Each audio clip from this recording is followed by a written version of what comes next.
తాను ఎప్పుడు మంత్రి పదవుల కోసం పాకులాడే వ్యక్తిని కాదని స్పష్టం చేశారు. తనకు ఎలాంటి పదవులు లేకపోయినా ప్రజల్లో ఎప్పుడు తగిన గుర్తింపు, గౌరవం ఉంటాయని ధీమా వ్యక్తం చేశారు. తనకు మంత్రివర్గంలో చోటు కల్పిస్తే కాంగ్రెస్ పార్టీకి, రాష్ట్ర ప్రభుత్వానికి మంచి పేరు వస్తుందని రాజగోపాల్ రెడ్డి అభిప్రాయపడ్డారు. తెలంగాణ రాష్ట్రంలో కాంగ్రెస్ పార్టీ మళ్లీ అధికారంలోకి రావాలంటే తనలాంటి ఉద్యమకారుల సేవలు ఎంతో అవసరమని వ్యాఖ్యానించారు. తెలంగాణ ఉద్యమంలో మొదటి నుంచి క్రియాశీలకంగా పనిచేసిన చరిత్ర తనకు ఉందని గుర్తు చేశారు. పార్టీ కోసం కష్టపడే నాయకులను గుర్తించడం ద్వారా ప్రభుత్వ ప్రతిష్ట మరింత పెరుగుతుందని చెప్పారు. ముఖ్యమంత్రి రేవంత్ రెడ్డితో తనకు ఎలాంటి విభేదాలు లేవని రాజగోపాల్ రెడ్డి స్పష్టం చేశారు. సీఎం రేవంత్ రెడ్డితో తనకు ఇబ్బందులు ఉన్నాయంటూ జరుగుతున్న ప్రచారంలో నిజం లేదన్నారు. నిన్న ముఖ్యమంత్రితో తాను ప్రత్యేకంగా సమావేశం కాలేదని తెలిపారు. సచివాలయంలో ఇద్దరం ఎదురుపడినప్పుడు సాధారణంగా పలకరించుకున్నామని వివరించారు.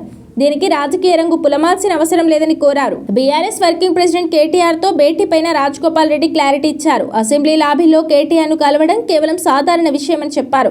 ఆ సమయంలో రాజకీయాలతో పాటు అనేక అంశాలపై చర్చించినట్లు తెలిపారు.